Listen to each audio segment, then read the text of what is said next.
Hello student, एक बार फिर से आपका स्वागत है आपके अपने YouTube channel smart study classes पर। हाँ, तो हमारी इंटरमीडिएट की इंग्लिश की क्लास चल रही थी और जिसमें चला था आपका इंग्लिश न्यू सेशन सन 2022। तो देखो, इसमें हम ग्रामर सिलेबस को डिस्कस कर रहे थे और ग्रामर सिलेबस बहुत ही अच्छा सिलेबस है। इसको समझना बहुत ही ज़रूरी है क्योंकि जब तक आप इसको नहीं समझोगे एग्जाम में एक अच्छा स्कोर नहीं कर सकते हैं, इसीलिए आपको इसको समझना बहुत ही ज़रूरी है। हेलो स्टूडेंट्स, तो लॉकडाउन एंड कोविड की वजह से क्या आप भी अपनी स्टडी को लेकर परेशान हो? तो बच्चा टेंशन लेने की ज़रूरत नहीं है। मैं आप सभी के लिए फ्री ऑफ कॉस्ट फिजिक्स का एक कोर्स लेकर आ रहा हूं नून अकेडमी पर, जो कि एकदम फ्री ऑफ कॉस्ट है। यूपी बोर्ड बच्चों के लिए है, हिंदी मीडियम में है। यहाँ पर आपको बहुत सारे बेनिफिट्स देखने को मिलेंगे बच्चा। लाइव इंटरेक्टिव क्लासेज हैं नून अकेडमी पर, फ्री एंड फन लर्निंग है। यहाँ पर अपने दोस्तों से आप कनेक्ट हो सकते हो और आपको इंस्टेंट डाउट क्लियरिंग भी मिलेगा। जैसे आपने कोई डाउट पूछा उसका सॉल्यूशन भी आपको तुरंत ही मिलने वाला है और ये सब कुछ बच्चों आपको फ्री ऑफ कॉस्ट मिलेगा। करना कुछ नहीं है, डिस्क्रिप्शन में मैंने आपको एक लिंक दे रखी है नून अकेडमी की, उस लिंक पर क्लिक करना है और डाउनलोड कर लेना है। डाउनलोड करने के बाद बच्चा रजिस्ट्रेशन करना तो सभी बच्चे जानते हैं, रजिस्ट्रेशन कर लेना और यूपी बोर्ड में जाकर यहाँ पर आप देख सकते हो ऐसा इंटरफेस आएगा, वहाँ पर जाकर आप हमारा फिजिक्स वाला ग्रुप ज्वाइन कर सकते हो बच्चा, जो कि एकदम फ्री ऑफ कॉस्ट है। हमारी डेली बेसिस पर बच्चा 8 से 9 बजे तक क्लास होती है सुबह में। आप फ्री में हमारी लाइव क्लासेस का फायदा उठा सकते हो। नोट्स भी आपको फ्री ऑफ कॉस्ट दिए जा रहे हैं, तो आपको कुछ नहीं करना, डिस्क्रिप्शन में जो लिंक है उससे ज्वाइन करना है। Join the free learning community today. तो टाइम वेस्ट मत करिए, ऐसा ना हो कि आप पछताते रह जाओ, कोर्स ज़्यादा निकल जाए। ठीक है, तो जल्दी से जाओ और आज ज्वाइन कर लो। ओके स्टूडेंट्स, इस समय जो टॉपिक चल रहा है वो आपका चौथा चल रहा है, सिंटैक्स। बहुत ही अच्छा टॉपिक है, यानी कि इसको कहते हैं वाक्यों को शुद्ध करना।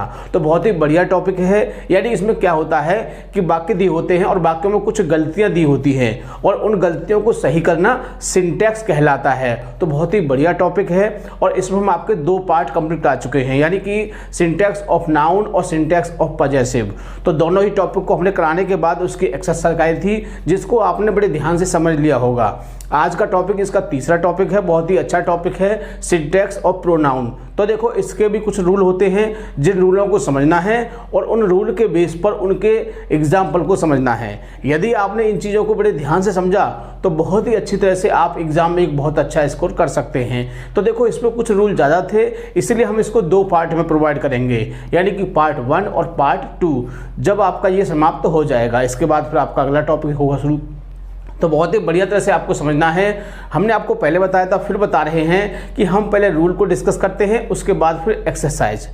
यानी एक्सरसाइज इसलिए समझ में आ जाएगी क्योंकि रूल को आप बढ़िया तरह समझ लोगे तो एक्सरसाइज को बहुत ही बढ़िया तरह से कर सकते हो, और जब एक्सरसाइज बढ़िया होगी तो आपकी समझ में बहुत ही बढ़िया तरह से आ जाएगा। ठीक है, तो जो विद्यार्थी चैनल पर नए हैं वो चैनल को सब्सक्राइब कर लें, बेल आइकन प्रेस कर लें, ताकि आगे आने वाली वीडियो का नोटिफिकेशन आपको आसानी से प्राप्त हो सके। ठीक है, तो ज़्यादा समय ना वेस्ट करते हुए चलते हैं अपने टॉपिक की ओर।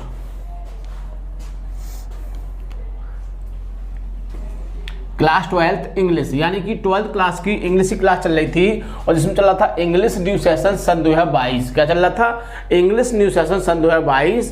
और इसमें हम ग्रामर सिलेबस को डिस्कस कर रहे थे। किसको? Grammar syllabus. तो देखो, अभी हमने आपको बताया कि ग्रामर सिलेबस को समझना बहुत ही जरूरी है क्योंकि सब कुछ इस पर ही डिपेंड होता है। मान लीजिए कोई टेक्स्ट बुक है या उसका कोई चैप्टर है, कोई भी बुक ले लीजिए, जब तक आपका जो ग्रामर सिलेबस है वो बढ़िया तरह समझ में नहीं आएगा, आप उसको ठीक से नहीं समझ सकते हैं। तो देखो, इस समय जो टॉपिक आपका चल रहा है, चौथा टॉपिक चल रहा है सिंटैक्स। बहुत ही अच्छा टॉपिक है, जिसका मतलब होता है वाक्यों को शुद्ध करना। यानी कहा जाए तो वाक्यों में कुछ गलतियां होती हैं और उन गलतियों को सही करना क्या कहलाता है? सिंटैक्स कहलाता है। ठीक है, तो आप समझ गए होंगे और इसके हम आपके 2 पार्ट कंप्लीट कर चुके हैं, जिनको आपने देख लिया होगा, और जिन विद्यार्थियों ने नहीं देखा है वो प्ले लिस्ट में जाके इसको देख सकते हैं ताकि आपकी समझ में अच्छी तरह से आ सके। क्योंकि सिंटैक्स एक ऐसा टॉपिक है जिसको समझना बहुत ही ज़रूरी है, क्योंकि हम आपको पहले बता चुके हैं, फिर बता रहे हैं कि एग्ज़ाम में मात्र मान लीजिए 2 नंबर का आता है, लेकिन आपके फ्यूचर के लिए बहुत ज़्यादा बेनिफिशियल है। क्योंकि फ्यूचर में जितने भी आप कॉम्पिटिशन दोगे नौकरी से संबंधित या पढ़ाई से आगे संबंधित, तो उनमें आपको ये देखने को मिलेगा, इसलिए आपको इसको समझना बहुत ही जरूरी है। तो देखो, नोट में देख लेते हैं।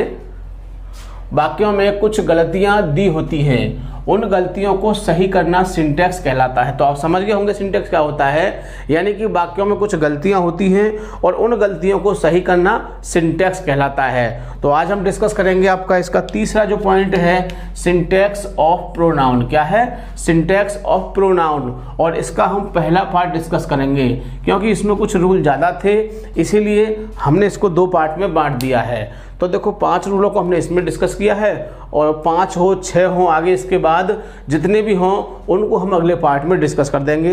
इसके बाद जो आपका ये सिंटैक्स ऑफ प्रोनाउन है ये भी आपका समाप्त हो जाएगा। तो बड़े ध्यान से समझना है इसको। चलिए शुरू करते हैं इसको। देखते हैं इसका रूल नंबर 1। तो जिन शब्दों के साथ क्रिया बहुवचन की आती है निम्न, हाँ जी, निम्न शब्दों के साथ क्रिया बहुवचन की आती है। मतलब कुछ निश्चित शब्द होते हैं, कुछ निश्चित शब्द ऐसे होते हैं जिनके साथ जो क्रिया होती है, जो वर्ब होती है, वो किसकी आती है? बहुवचन की आती है। तो वो आपको वर्ड याद होने चाहिए। दूसरी बात, तथा उनके साथ प्रोनाउन भाव के अनुसार ही या सी के रूप में प्रयोग किया जाता है। और उनके साथ जो प्रोनाउन आता है, प्रोनाउन आपने पढ़े होंगे, हम आपको पहले पढ़ा चुके हैं। जब हमने आपको डायरेक्ट इनडायरेक्ट कराया था तो उसमें हमने आपको एक टेबल लिखवाई थी, चेंज ऑफ प्रोनाउन पढ़ा होगा आपने, चेंज ऑफ प्रोनाउन। तो उसमें प्रोनाउन हमने आपको लिखवाए थे I, me, my, we, us, our, you, your, he, him, his, she, her, them, their. तो उसको आपने याद कर लिया था। उनको ही हम क्या बोलते हैं? प्रोनाउन बोलते हैं। तो प्रोनाउन कौन से होते हैं हमारे? आई, बी, माई, बी, अस, अवर। तो देखिए इसमें है लिख दिया है हमने, यानी कि ही और सी, यानी भाव के अनुसार ही और सी के रूप में प्रयोग किए जाते हैं। यानी कि जो इसमें प्रोनाउन आएगा वो हमारा कौन सा आएगा? वो ही और सी के हिसाब से आएगा। यदि आपको इसमें क्लियर दिखाई दे रहा है कि कोई स्त्री है तो सी का वो प्रयोग करेंगे और सी, और यदि कोई पुरुष है तो फिर उसमें हम ही का प्रयोग करेंगे। ठीक है? और के रूप में प्रयोग किए जाते हैं, यानी कि निश्चित ही नहीं है कि ही लगे, हो सकता है ही, हिज, हिम इसमें से कुछ आ जाए, या सी, हर में से आ जाए। तो जो उसमें प्रोनाउन दिया होगा, जो उसका केस दिया होगा, केस होता है ना, तो जो उसका केस होगा उसी केस में हम उसको चेंज कर देंगे। तो एग्जाम्पल से सब कुछ क्लियर हो जाएगा आपका। तो वो शब्द इस प्रकार हैं। अब बात आती है कि वो शब्द कौन से हैं जिनके साथ क्रिया बहुवचन की आती है। मैंने बताया ना कि कुछ शब्दों के साथ क्रिया बहुवचन की आती है, तो वो शब्द कौन से हैं? वो शब्द आपको याद होने चाहिए। तो वो शब्द हैं आपके एवरीवन, एनीवन, एनीबॉडी, ईच। तो ये 4 शब्द हैं जिनको आपको बहुत ही अच्छी तरह से याद रखना है। और अक्सर एग्जाम में ऐसे वाक्य आ जाते हैं और हमसे फिर गलती हो जाती है, आई मीन तुमसे गलती हो जाती है और तुम फिर उसको सही नहीं कर पाते हैं। इसलिए आपको ये वर्ड बढ़िया तरह से याद होने चाहिए। तो कौन से हैं एक बार फिर बता देता हूँ मैं आपको, एवरीवन, एनीवन, एनीबॉडी, ईच। ये 4 वर्ड हैं जिनके साथ क्रिया कैसी आती है? क्रिया इसमें बहुवचन की आती है। किसकी आती है? प्लूरल, यानी कि बहुवचन की आती है। अब क्रिया से मतलब आपकी एचबी भी हो सकती है, एमबी भी हो सकती है। तो देखते हैं एग्जाम्पल ताकि ये रूल अच्छी तरह समझ में आ सके। एवरीवन, तो देखो ये यहाँ पर एवरीवन है, एवरीवन आ गया। Likes to have my own way, तो एवरीवन लाइक्स, तो देखो ये वर्ब है इसमें और इसमें एस या एस लगी हुई है। और जबकि हमने बताया था क्रिया इसमें किसकी आती है? बहुवचन की। तो बहुवचन का मतलब क्या होता है? एस एस नहीं आनी चाहिए। तो क्या हो जाएगा? ये लाइक हो जाएगा। टू हैव, अब यहाँ देखो माई आ रहा है, हमने बताया था प्रोनाउन क्या होता है? चेंज हो जाता है इसमें। तो प्रोनाउन ही या सी के हिसाब से आएगा।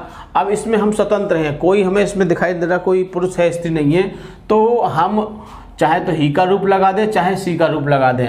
अब माई आ रहा है इसमें, तो माई के लिए या तो आप यहाँ पर आप हिज लगा दीजिए या फिर हर लगा दीजिए, ओन वे। ठीक, बहुत ही आसानी से समझ सकते हैं, बिल्कुल भी आपको दिक्कत नहीं होगी।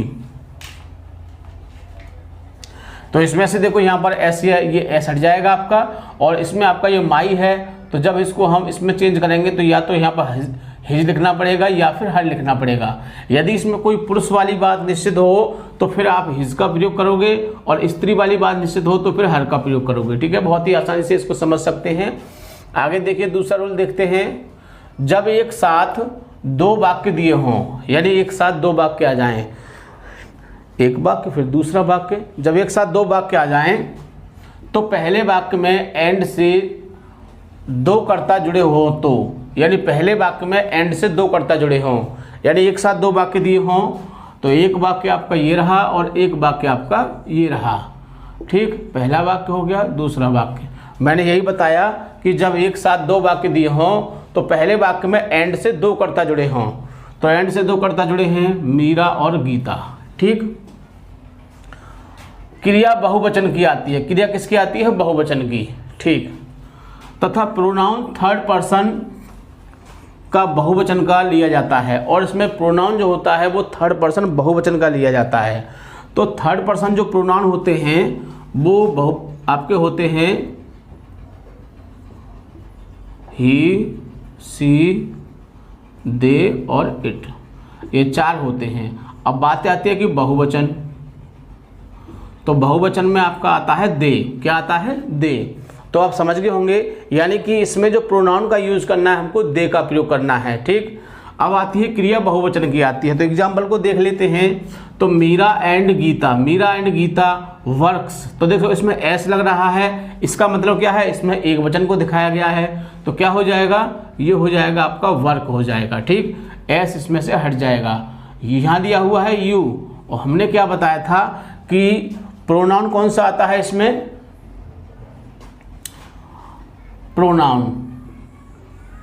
प्रोनाउन थर्ड पर्सन का आता है। किसका आता है? Third person. और थर्ड पर्सन में ही, सी, दे, इट चार होते हैं। और थर्ड पर्सन किसका आता है? बहुवचन का आता है। किसका? बहुवचन। तो बहुवचन हमारा कौन सा होता है? दे होता है। तो यहां पर हम क्या लगा देंगे आप? दे आर प्रेज्ड बाई, अब यहां भी और दे रखा है तो यहां भी आपका क्या हो जाएगा? देयर।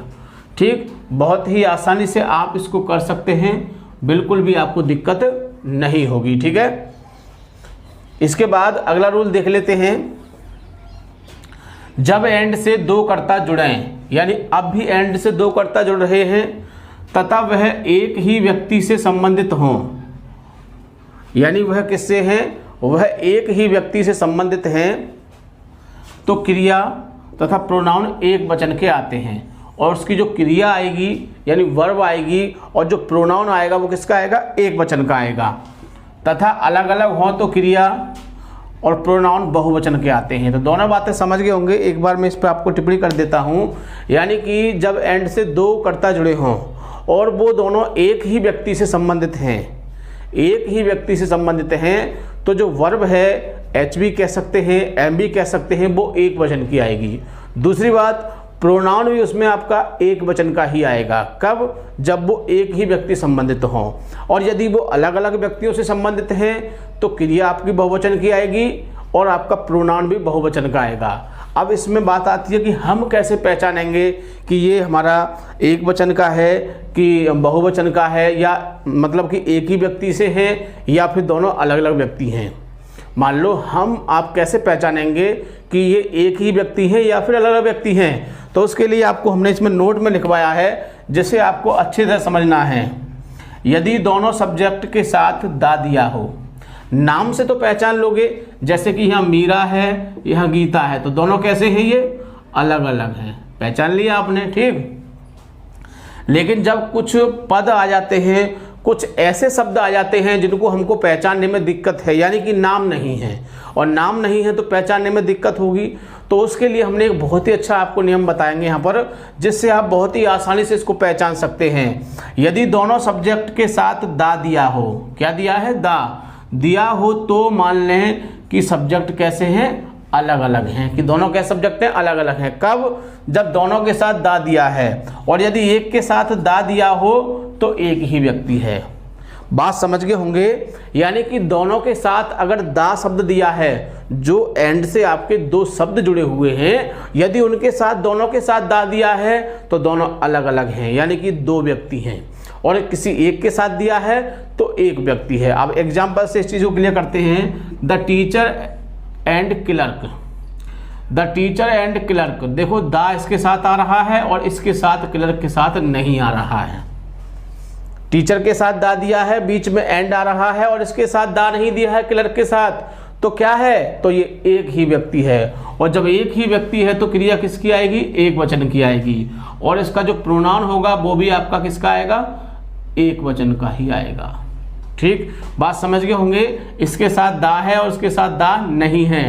दूसरा देखते हैं, the teacher and the clerk. देखो इसके साथ भी दा है और इसके साथ भी दा है। बात को ध्यान से समझना, एग्जाम में आ जाते हैं और फिर गलत हो जाती है। विद्यार्थी नहीं समझ पाते हैं कि इसमें हमको क्या करना है, इसमें क्या करेक्शन है, क्या गलती है।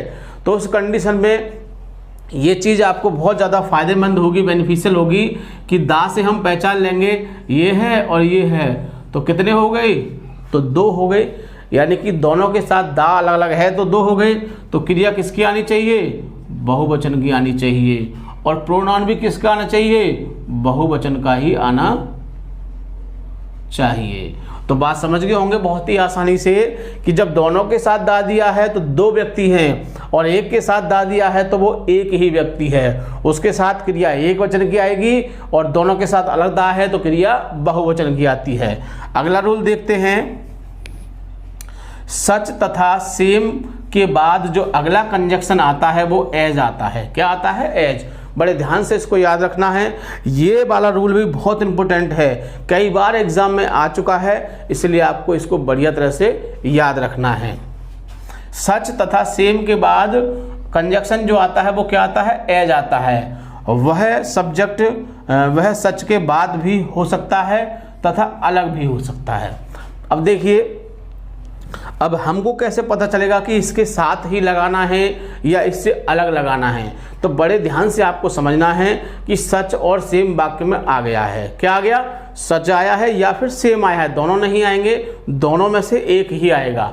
सच या सेम आ गया है, उसके बाद उसमें आपको एक कंजक्शन दिखाई देगा।